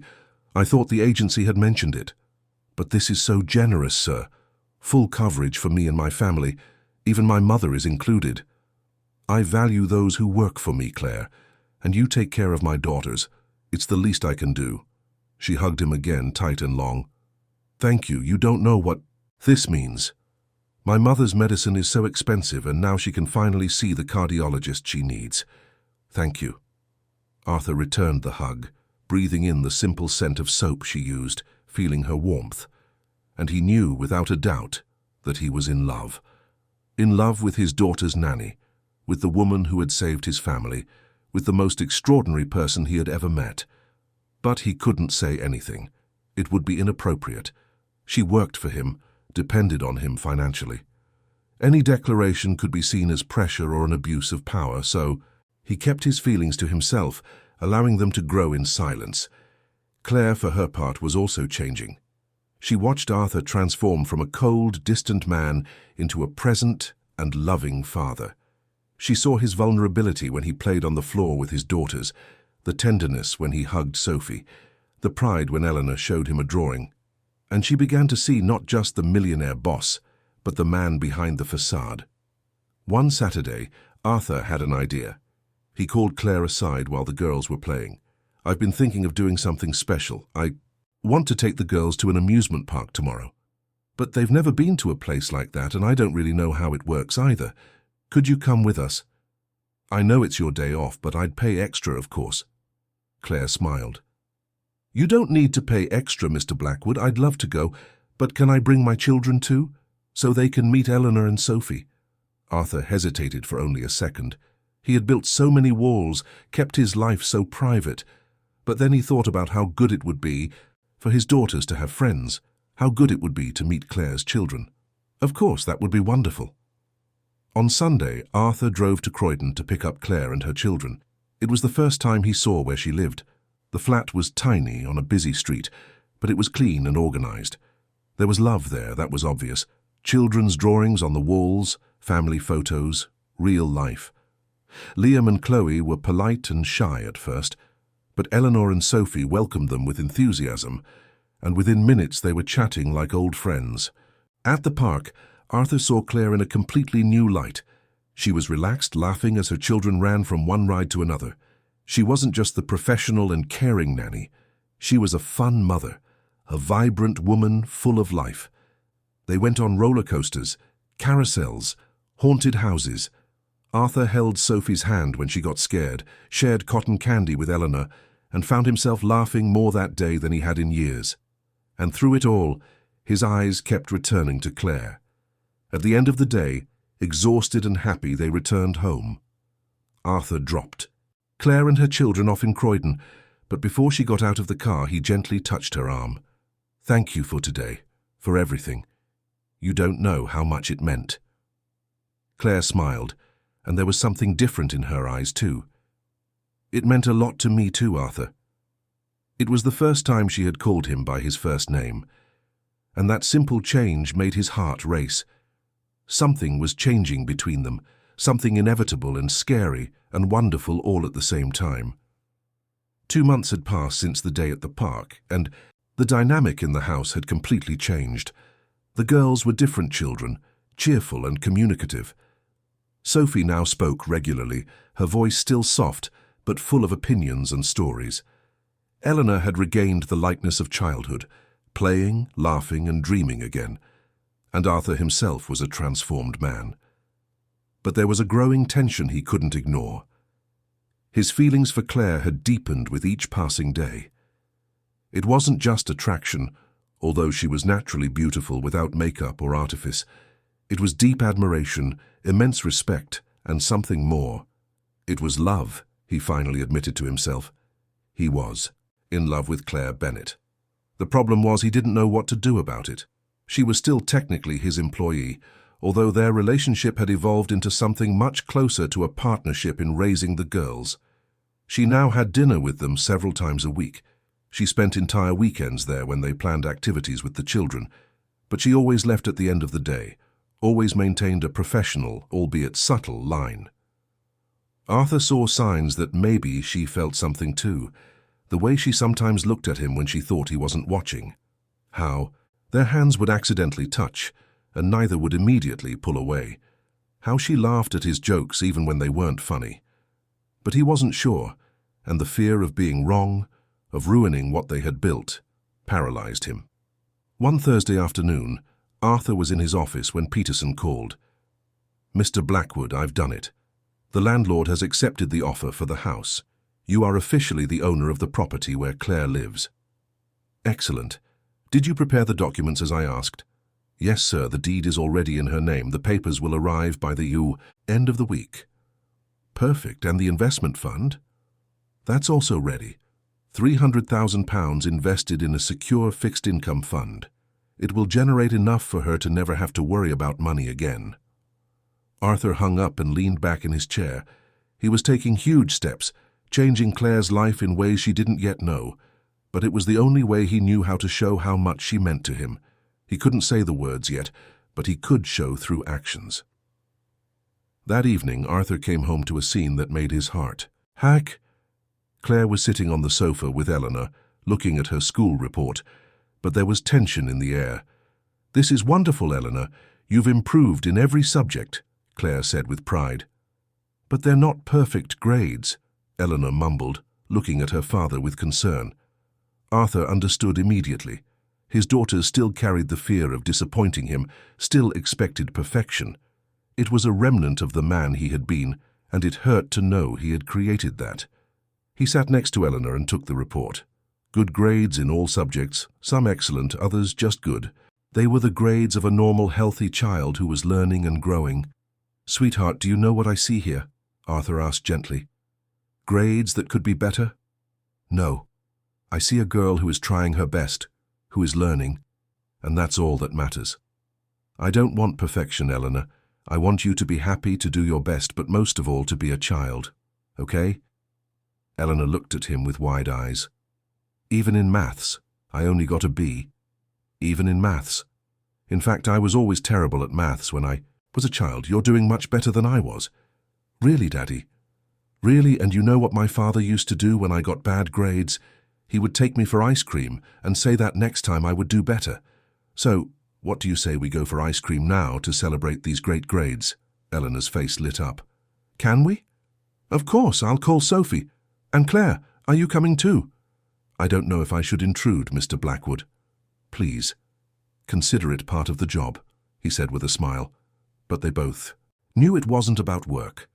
At the ice cream parlor, Arthur watched Claire interact with the girls.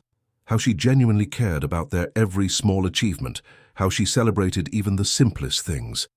And he realized he no longer wanted her to be just the nanny. He wanted her to be a real part of the family. When they returned home and the girls had gone to their room, Arthur asked Claire to stay a little longer. "There's something I need to tell you," he began nervously. Her face showed concern. "Did I do something wrong?" No, it's about me, about how I feel." Arthur took a deep breath. "These last few months have been the best of my life. You brought light into this house. You gave me back my daughters. You taught me how to be a father again. And in the process, you became essential. Not just for the girls, but for me too." Claire was quiet, listening. "I know this is complicated. You work for me. There's a power dynamic here. But I can't pretend anymore that what I feel is just gratitude. Claire, I've fallen in love with you." The silence that followed was agonizing. Arthur saw several emotions cross her face: surprise, confusion, fear, and maybe hope. "Arthur, I don't know what to say," she finally spoke. "This is so sudden." "You don't have to say anything right now. I just needed you to know. And I want to make it clear that this changes nothing about your job. If you don't feel the same, if you want to keep things as they are, I will respect that completely. I promise there will be no pressure, no repercussions." "And what if I said that maybe I feel something too?" she asked softly. Arthur's heart leaped. "You do?" "I don't know. I admire you, Arthur. Seeing how you've changed, how you've become an incredible father, how you fight every day to be better. But it scares me. We're from completely different worlds. You're a millionaire businessman, I'm a nanny from Croydon. How could that possibly work? Money means nothing, Claire, I've learned that. You, with so little, are richer than I ever was.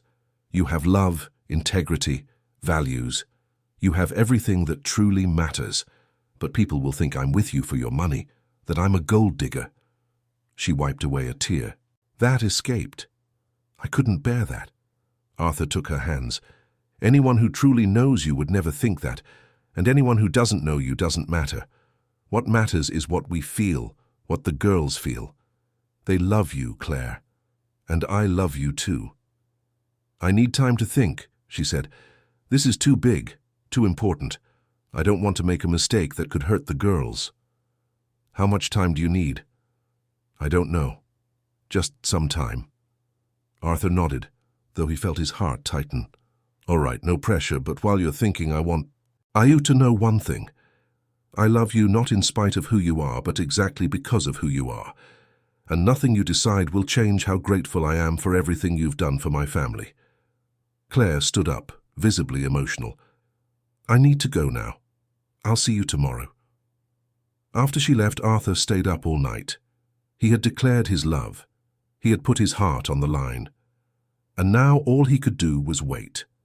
The next few days were strange. Claire continued to come to work, but there was a tension in the air. They were polite, kind, but they avoided being alone. The girls noticed something was different, but they didn't know what. It was Eleanor who finally asked, Daddy, did you and Claire have a fight? No, sweetheart, why? You're being weird. You don't laugh together anymore. Arthur sighed. Sometimes adults have to think about complicated things. But everything's okay, I promise. But it wasn't okay. Every day without an answer from Claire was torture. Arthur found himself constantly checking his phone, waiting for a message that never came. A week after his declaration, Claire arrived at work with a serious expression. Arthur, can we talk? His heart pounded. Of course. They went to the office and she closed the door behind them. I've thought a lot about what you said, about us, and I need to be honest. Arthur braced for rejection, but then she continued. I've fallen in love with you too. I don't know when it happened exactly. Maybe when I saw you on the floor playing with your daughters for the first time, or when you admitted you were wrong and asked for my help, or in one of the thousands of small moments where I saw the man you really are, but it happened, and it scares me a lot. Arthur took a step towards her. Why does it scare you? Because I have so much to lose. If this goes wrong, it's not just my heart that will break. It's my children who will lose their stability. It's the job that allows me to support my family. It's Eleanor and Sophie who will lose someone they love. The stakes are too high. Then let's make it work. Arthur took her hands. Let's go slowly, no rush. Let's build something solid, something real. And I will prove to you every day that you can trust me, that this isn't just a passing infatuation, that I'm in this for the long haul. Claire looked into his eyes for a long moment, searching for something. And then, finally, she smiled. Okay, let's try. And there, in the office where it had all begun with suspicion and cruel tests, Arthur kissed Claire for the first time. It was a gentle kiss, full of promises and possibilities. It was the beginning of something new, something true, something neither of them knew they were looking for, but which they both desperately needed. The following months were like a dream. Arthur and Claire kept their relationship discreet at first, especially in front of the children. They didn't want to confuse them or create expectations before they were sure it was real and lasting. But gradually, naturally, the barriers came down. The children noticed first. Eleanor noticed how her father looked at Claire, how he smiled more when she was around. Sophie saw how Claire would fix her hair when Arthur entered the room. And with the simple wisdom of children, they were happy, because they saw two adults they loved being happy together. It was Chloe, Claire's 7-year-old daughter, who asked directly, "Mummy, do you like Uncle Arthur?" Claire, who was preparing dinner at Arthur's house, blushed. "Why do you ask, sweetie?" "Because you smile when he comes home, just like you used to smile when you looked at those photos of my dad when he was still with us." Claire sat down beside her daughter. It was true. She did smile. She was happy in a way she hadn't been for years. "Yes, I do like him. Does that bother you?" "No," Chloe exclaimed. "He's nice. And his house has a huge swimming pool. Liam likes him too. Yesterday he taught Liam how to play chess. And what if I said that maybe in the future we could become a real family, all of us together?" Chloe's eyes lit up. "Really? Liam and I will live here? And Grandma too?" "Maybe in the future. But these are just talks for now, okay? Let's not get ahead of ourselves."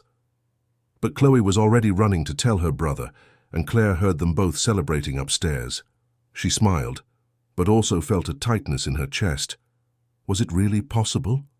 She and Arthur were so different. He came from so much privilege, she from so much struggle. How could they unite these two worlds? It was that same week that Claire received a registered parcel. Inside were legal documents with an official seal.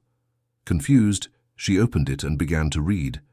Then she reread it, and reread it again, not believing what she was seeing. It was the deed to a house, the house where she lived, and it was in her name. Her hands trembling, she picked up her phone and called Arthur. He answered immediately. "Arthur, I need to talk to you, now." "Has something happened? Are you okay?" "I'm at home. Can you come over?" An hour later, Arthur was in the small living room of Claire's flat. Liam and Chloe were in their room, and Claire's mother was resting. They were alone. "Explain this." Claire placed the documents on the table between them. "The deed to my house. In my name. Did you do this?" Arthur sighed. "I did." "When? How long have you been doing things without telling me?" "Since the beginning. I paid your overdue rent, the electricity and water bills, I got the scholarships. For your children, the health insurance, I bought this house and put it in your name, and there's more." "More?" Claire was visibly shaking. "An investment fund, £300,000, in your name, earning enough so you'll never have to worry about money again." Claire stood up, pacing back and forth. "How could you do this? How could you make decisions like this about my life without consulting me? Because I knew you would refuse. You're too proud to accept help." "Exactly, because it's my pride, it's my dignity." She was crying now. "Do you think you can just buy everything, solve everything with money? It's not about buying, Claire. It's about caring. It's about ensuring that you and your children have security. But you took away my choice. You decided for me, just like you used to decide everything before I came into your life. You haven't changed that much, Arthur. You still think you can control everything." The words cut Arthur deeply. "I'm sorry. You're right. I should have talked to you, but I wanted to do something for you. I wanted to repay you for everything you did for me and the girls. You don't owe me anything. I did all of that because I care about your daughters, because I care about you, not because I expected payment." "I know that. Please, Claire. Have I ruined everything again?" She stopped pacing and looked at him. Her eyes were red, but there was something beyond anger there. There was hurt. "You made me feel like a charity case, like you were buying me. Never. It was never that." Arthur stood up and went to her. "You are the most dignified person I know. I did this because I love you, because I want you to have the security you deserve, because I can't stand the thought of you waking up at 4 in the morning, taking 2 buses, working yourself to death just to survive. You deserve more. But it was my choice, my struggle, and you took that from me. I'm sorry." Arthur took her hands even as she tried to pull away. "I'm sorry for not understanding. I'm sorry for thinking money solved everything. It's all I know how to do, Claire. My whole life, I've used money to solve problems. I'm still learning that some things don't work that way." Claire took a deep breath, trying to calm down. "And now what do I do with all this?" "Accept it, please, not for me, but for you and your children. Accept the security. Accept not having to worry if you can pay the rent next month. Let me take care of you the way I know how, and you can keep teaching me how to care in the ways I don't know." She was silent for a long moment. "And what if it doesn't work out between us? What if this relationship ends? Do I keep all of this?" "Yes. No matter what happens between us, this is yours. Because you deserve it. Because your children deserve it. Because your mother deserves to be able to buy her medicine without going hungry." Claire wiped her tears. "You make me so confused, Arthur Blackwood. You make me feel so many things at once: anger, gratitude, love, frustration. I can live with confused. I just can't live without you." She finally smiled through her tears. "You're impossible." "I am. But you love me anyway?" "Unfortunately, yes. Despite everything, I love you." Arthur pulled her into a tight hug. "I'll do better. I promise. I'll consult you on decisions. I'll respect your independence. I'm learning, but I'll get there. You'd better. Because if you buy anything else without telling me, I swear I'll return it all. Deal. But can I ask you a question?" You can. Now that you have your own house, financial security, and I'm not technically your boss anymore since you don't need the job, would you consider marrying me?" Claire pulled back to look him in the face. "Are you proposing to me?" "I am. I know it's soon. I know we're still getting to know each other, but I've never been more certain of anything in my life. I want to wake up with you every day. I want to raise our 4 children together. I want to care for your mother as if she were my own. I want to build a real family. So yes, Claire Bennett, I'm asking you to marry me." She started crying again, but this time they were tears of joy. "You don't even have a ring." "Yes, I do." Arthur reached into his pocket and pulled out a small velvet box. "I was waiting for the right moment. I don't think there is a perfect right moment, but there is now and there is us, and that's enough." He opened the box to reveal a simple and elegant ring. It wasn't the enormous diamond someone of his wealth could afford. It was delicate, beautiful, appropriate. He had learned that ostentation wasn't love. "It's beautiful," Claire whispered. "So is that a yes?" She looked at him, at the man who had entered her life as a cold boss and had become someone she loved deeply. She thought of the girls, how happy they were. She thought of her own children, how Liam looked at Arthur. With admiration, how Chloe laughed when he tossed her in the air. She thought of her mother, who could finally have the medical care she needed. But more than anything, she thought about how she felt when she was with him, loved, valued, respected. And she knew that despite all the obstacles, despite the differences, this was real. "Yes, it's a yes." Arthur placed the ring on her finger and kissed her. And there, in that small flat in Croydon that was now hers, they sealed a promise of a future together. When they told the children, the reaction was pure joy. Eleanor and Sophie jumped and screamed, hugging Claire and saying they had always wanted her to stay forever.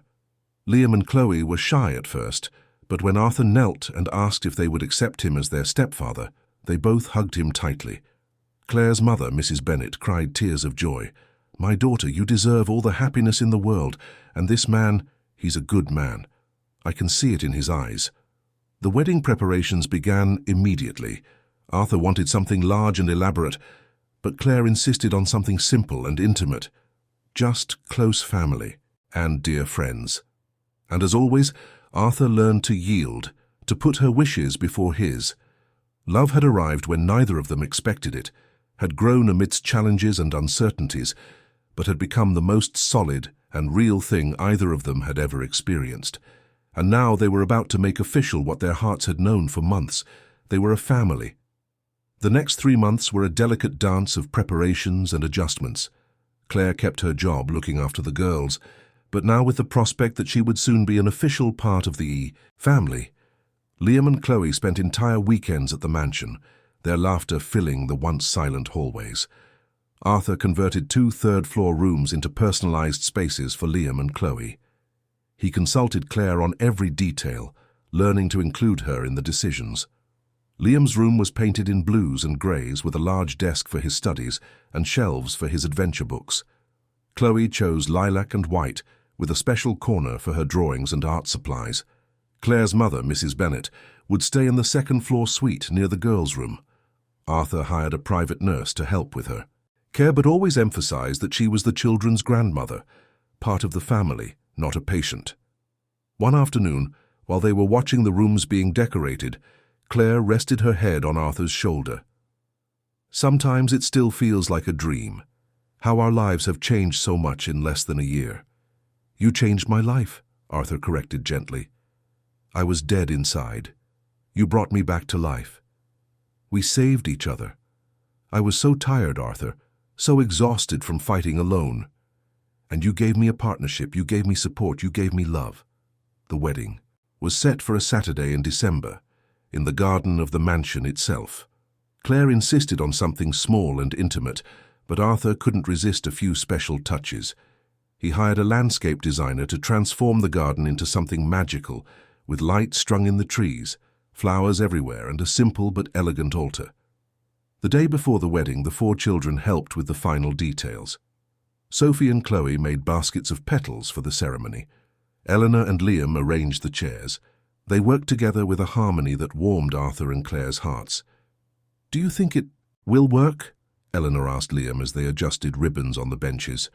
"All of us living together?" Liam, always more serious, thought for a moment. "I think so. Your dad is nice, and my mum is happier than I've ever seen her. That's all that matters, isn't it? And you won't miss our old flat." "I'll miss some things, but home isn't the place, it's the people, and all the people I love will be here." Eleanor smiled. "You're smart. I think we'll be good siblings." "We already are." The night before the wedding, following tradition, Arthur and Claire slept separately. She stayed at the house in Croydon with her mother and the girls, while Arthur stayed at the mansion with Liam. It was strange to be without her. The house felt empty, even with Liam there. "Dad," Liam called him by that name for the first time. Arthur turned emotional. "Yes, son. I just wanted to say thank you for taking care of my mum, for giving us a family again. My dad left when I was 5, and since then it's just been the 3 of us. But now, for the first time, I feel like I have a dad again." Arthur hugged the boy, fighting back tears. "I'm the one who should be thanking you for accepting me, and I promise I'll do my best to be the father you deserve." The wedding day dawned clear and beautiful. A cloudless blue sky, perfect temperature. It was as if the universe itself was conspiring to make the day special. Arthur dressed carefully, choosing an elegant but not ostentatious suit. He wanted to look his best, but he didn't want to overshadow the simplicity Claire so desired. Liam stood by his side, also in a suit, proud to be the best man. Meanwhile, at the house in Croydon, Claire prepared with the help of the girls and her mother. She had chosen a simple white lace dress, elegant without being over the top. Sophie and Chloe wore matching lilac dresses, and Eleanor looked beautiful in a pale pink dress. "You look so pretty, Mummy," Chloe said with admiration. Claire looked at herself in the mirror. She didn't recognize herself, not because of the dress or the light makeup, but because of the happiness she saw in her eyes. When was the last time she had felt so light, so full of hope? "My daughter," Mrs. Bennet said with tears in her eyes, "your father would be so proud to see you like this. You deserve all this happiness." "Thank you, Mum, for everything, for teaching me to be strong, to never give up, for taking care of the children when I needed to work, for believing that better days would come. They came, my dear, and what days they are." At the mansion, as the guests arrived, about 30 people, including close friends and family, Arthur was visibly nervous. He paced back and forth, repeatedly adjusting his tie. "Dad, you're more nervous than I would be for a final exam," Liam joked. "It's just that I want everything to be perfect for her. She deserves perfection." "She doesn't want perfection. She wants you, just the way you are."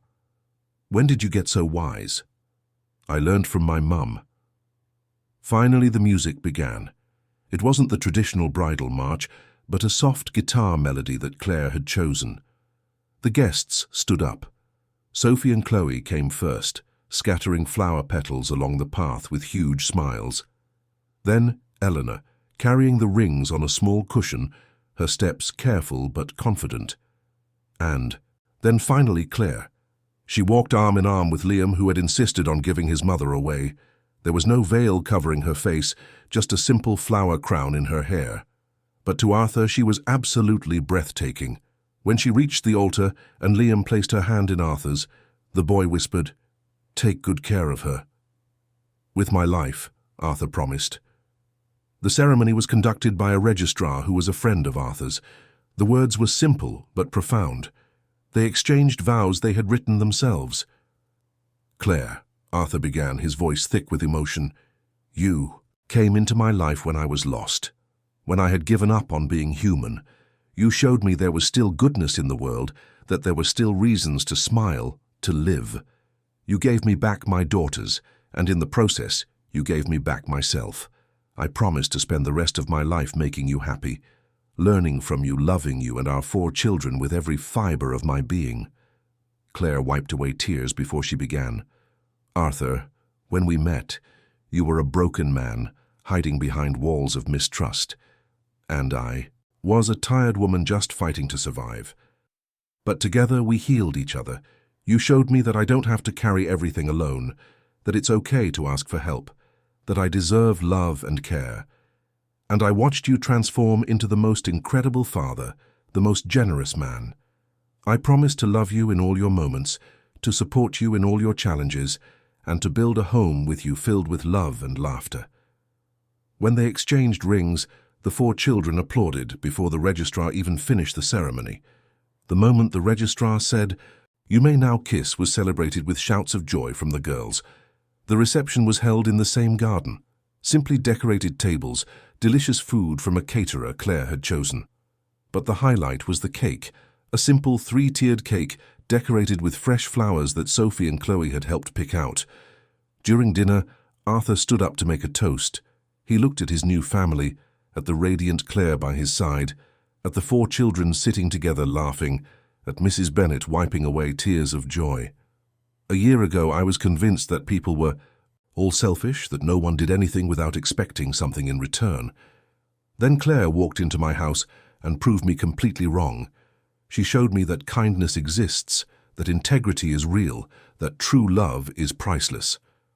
Today, I'm not just gaining a wife. I'm gaining a complete family. Liam and Chloe, you are my children now, as much as Eleanor and Sophie are. Mrs. Bennet, you are my mother too. And Claire, my love, you are my partner, my best friend, my everything. Thank you for saving me. Thank you for saving us." There wasn't a dry eye in the garden. Even the most stoic guests were wiping away tears. The party continued late into the evening, with the children running through the garden, adults chatting and music playing softly. When the last guests had finally left, the new family gathered in the living room. "So," Arthur said, looking at everyone, "this is our life now. All of us together." "Forever?" Sophie asked. "Forever," Claire confirmed. And there, in that living room that had been so cold and empty a year before, 6 people hugged. A family not of blood but of choice. A family built on forgiveness, growth, and unconditional love. The wounds of the past hadn't completely disappeared. Arthur still had moments where his mistrust tried to resurface. Claire still had nightmares about losing everything. The children still carried the scars of their losses. But together they were stronger. Together they could face anything. That night, after all the children were asleep, Arthur and Claire stood in the garden under the still glowing lights, hand in hand, looking at the stars. "Happy?" he asked. "More than I ever imagined I could be. And you?" "Complete. For the first time in years, I feel complete." 2 years. Later, the mansion that once resembled a cold museum had transformed into a true home. Children's drawings covered the refrigerator, toys appeared in the most unexpected places, and laughter echoed through the hallways at all hours of the day. It was life in its purest, most chaotic form, and Arthur wouldn't trade it for anything. One Saturday morning, he woke to the familiar sound of children running down the hall. Beside him, Claire was still asleep, or trying to be, one protective hand on her already quite round belly. 7 months pregnant, and she was radiant, despite constantly complaining about her swollen feet and back pain. Arthur kissed her forehead gently before getting up to investigate the commotion outside. He found Liam, now 12, trying to organize an expedition to the garden. Eleanor, 10, was distributing baskets. Sophie and Chloe, now 9 and 8 respectively, were jumping with excitement. "What's going on here?" Arthur asked, smiling. "We're going to pick flowers from the garden to make a bouquet for Mum and Grandma," Eleanor explained. It was Liam's idea. Arthur looked at the boy with pride. It was incredible to see how Liam had matured, how he had naturally taken on the role of older brother to all the girls. "Excellent idea. Can I help?" The children accepted enthusiastically, and Arthur found himself in the garden in his pajamas, cutting flowers with a pair of scissors, while the 4 children chose the prettiest ones. The garden they had planted together 2 years ago was lush. Yellow roses, daisies, and sunflowers grew in abundance, a living testament to the love and care they had cultivated, not just in the plants, but in their family. His phone rang. It was Peterson. "Mr. Blackwood, the final numbers for the new home project have come." And they're even better than we expected.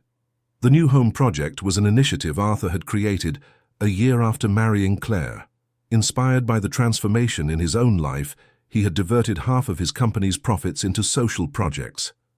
New Home provided decent housing for low-income families, with a special focus on single mothers. They had already built 50 houses in deprived communities around London. Excellent. Schedule a meeting for Monday. And Peterson, thank you for believing in this project from the beginning. It's easy to believe when you see the real impact, sir. The families who received. The houses are transformed. You're changing lives. Arthur hung up and looked at his children, at the garden, at the mansion that now pulsed with life. Claire had changed his life first. Now he was trying to do the same for others. Inside the house, Claire had woken up and slowly made her way downstairs, a hand on her belly. Mrs. Bennet was in the kitchen making coffee, humming softly. The elderly woman's health had improved dramatically with proper medical care and the loving environment. She had become the perfect grandmother, always present but never intrusive, loving all 4 children equally. "Good morning, Mum," Claire kissed her on the cheek. "Good morning, my dear. How are you feeling?" "Enormous. This baby is going to be a giant. I'm sure of it." Mrs. Bennet laughed. "You said the same thing when you were pregnant with Liam. Remember how tiny he was when he was born." The sound of children bursting through the back door interrupted their conversation. They came in with arms full of flowers, Arthur following behind, carrying even more. "For the 2 most important women in our lives," Liam announced formally, offering the bouquets. Claire and Mrs. Bennet received the flowers with exclamations of joy. Sophie ran to hug Claire but stopped before squeezing her belly. "Careful with the baby," she said seriously. "The baby is well protected in here," Claire assured her. "You can hug me." "Is it a boy or a girl?" Chloe asked for the 1,000th time. "We don't know. It's a surprise, remember?" "I think it's a boy," Eleanor declared, "and we'll call him Lucas." "No, it's going to be a girl, and her name will be Aurora," Chloe countered. The children began to debate names while Claire and Arthur exchanged amused glances. This was the kind of noise of chaos, of life they had built together. Imperfect, sometimes confusing, but always full of love. After breakfast, while the children played in the game room Arthur had created in the basement, he and Claire sat in the garden. It was their favorite time of the week, when they could just be together, talking about everything and nothing. "Have you ever thought about how much our lives have changed?" Claire asked, stroking her belly. "Every day. Sometimes I still can't believe this is real." "Me too. Sometimes I wake up and think I'm going to be back. In that tiny flat, struggling to pay the rent, waking up at 4 in the morning. But you're not, you're here, we're here together." Claire turned to look at him. "You know I never properly thanked you for what you did. The house, the money, everything. You don't need to thank me, it was the best decision I ever made. Not the best, the second best. The best was having the courage to open up, to let someone in." Arthur took her hand. "You saved me, Claire. When you came into my life, I was dead inside, functioning but not living. You taught me how to live again. And you taught me that it's okay not to carry everything alone. That partnership is real. That love can be safe." They sat in comfortable silence for a moment, listening to the laughter of the children coming from inside the house.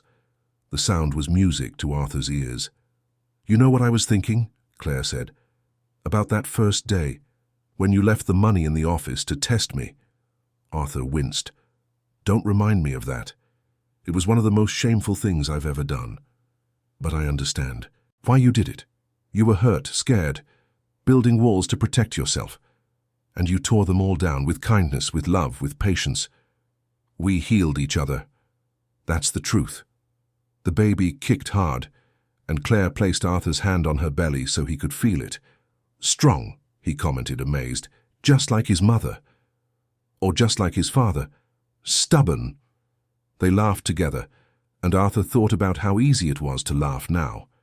How joy had returned to his life in ways he had never imagined possible. Later that day, the whole family went to visit the New Home Project. The children loved going, playing with other kids, seeing the houses being built. Arthur had made a point of involving them, of teaching them about social responsibility, about using privilege to help others. At the construction site, he watched as Liam taught a group of younger children how to play football. He saw Eleanor distributing books she had sorted from her own collection. Sophie and Chloe were drawing with other girls, sharing colored pencils and laughter. A woman approached, holding a baby in her arms. "Mr. Blackwood, I'm Patricia. I received one of the houses 6 months ago." "Hello, Patricia.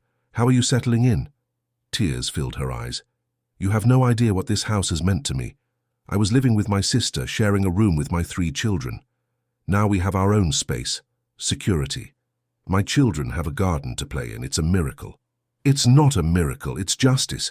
Everyone deserves a decent roof over their head."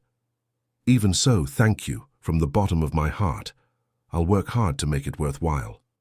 "You already make it worthwhile, just keep being the incredible mother you are." Claire came over and placed a hand on Arthur's arm.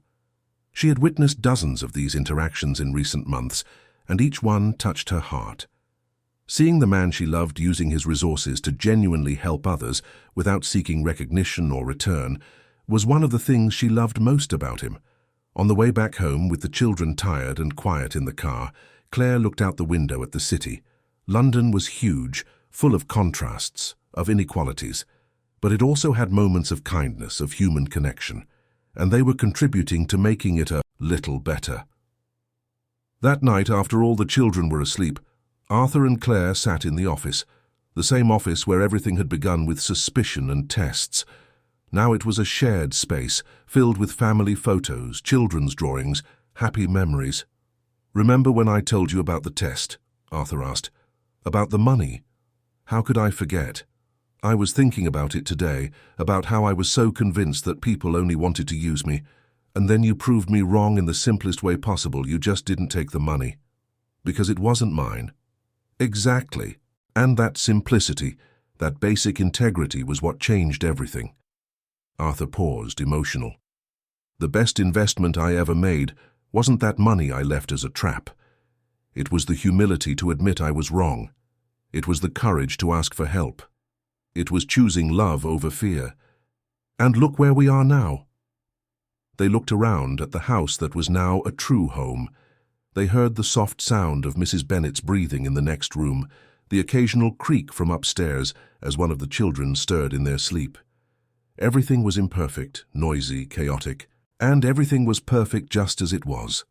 2 months later, on a rainy April night, Claire went into labor. Arthur was more nervous than she was, running back and forth, forgetting important things, having to turn back 3 times before they finally left for the hospital. The children stayed at home with Mrs. Bennet, who promised to call if anything happened. At the hospital, Arthur held Claire's hand throughout the entire process, amazed by her strength, her courage. When the baby was finally born, a healthy boy with powerful lungs, Arthur cried openly. It was different from when Eleanor and Sophie were born. Back then he had been so focused on work, on building his empire, that he had missed much of the magic. But now he was fully present, completely there. "Welcome, little Lucas Arthur," Claire whispered, holding the baby. Yes, they had chosen Lucas, the name Eleanor had suggested. Back at home 3 days later, the reception was warm and loud. The 4 children wanted to hold the baby at the same time. Mrs. Bennet cried with joy, and the house was decorated with welcome banners they had made. Seeing his 4 older children bending over the baby with such tenderness and care made Arthur's heart overflow. They were true siblings now, united not by blood but by love. And Lucas would be raised in this environment of affection, never knowing the coldness that had once dominated that house. That night, after everyone had gone to sleep, Arthur stayed awake watching Claire feed Lucas. The scene was so peaceful, so full of love, that he had to capture it in his memory forever. "What are you thinking about?" Claire asked softly. "About how much time I wasted, about how much I almost lost if you hadn't come into my life when you did. I would have continued down that path of loneliness and bitterness. I would have completely lost Eleanor and Sophie. I would never have known Liam and Chloe. I would never have had you. I would never have had this moment. But I did come, and you chose to change. That's the important part, Arthur. You made the choice. Because you showed me there was something better. and you showed me it was safe to trust again. That love doesn't have to be a burden." Lucas finished feeding and fell asleep in Claire's arms. Arthur gently took him and placed him in the bassinet beside the bed. Then he hugged Claire, and the two of them just held each other, grateful for everything they had built. The years to come would be full of challenges, like any life. There would be arguments, difficult times, the normal problems of any large family, but there would also be abundant love, constant laughter, unconditional support. There would be blooming gardens, drawings on the fridge, growing social projects, maturing children. And at the center of it all would be the lesson that Arthur and Claire had learned together. That true value is not in what we possess, but in who we love. That integrity is worth more than any fortune. That family is built through daily choices of love, patience, and presence. The money Arthur had left as a test 3 years ago was now funding homes for families in need. The mansion that was a mausoleum was now a vibrant home. The man who had given up on trust had become someone who believed in the best in people. And the woman who fought alone had found a true partnership. That was the greatest transformation of all, not of circumstances but of hearts.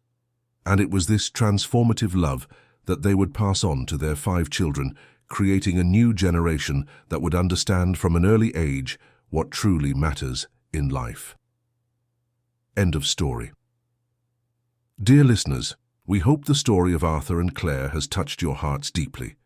Just as Arthur discovered that the best investment was learning to love again, we hope you too find inspiration in choosing connection over isolation, generosity over mistrust. This is just one of the many stories we bring about transformation, forgiveness, and the power of true love. If this narrative moved you, don't forget to subscribe to our channel and leave a like. It helps us continue to bring stories that touch the soul. And in the comments, tell us, have you ever been surprised by someone's kindness when you least expected it? Your stories inspire us as much as we hope to have inspired you. Until the next story, and always remember that it's never too late to start over, to love, to be happy.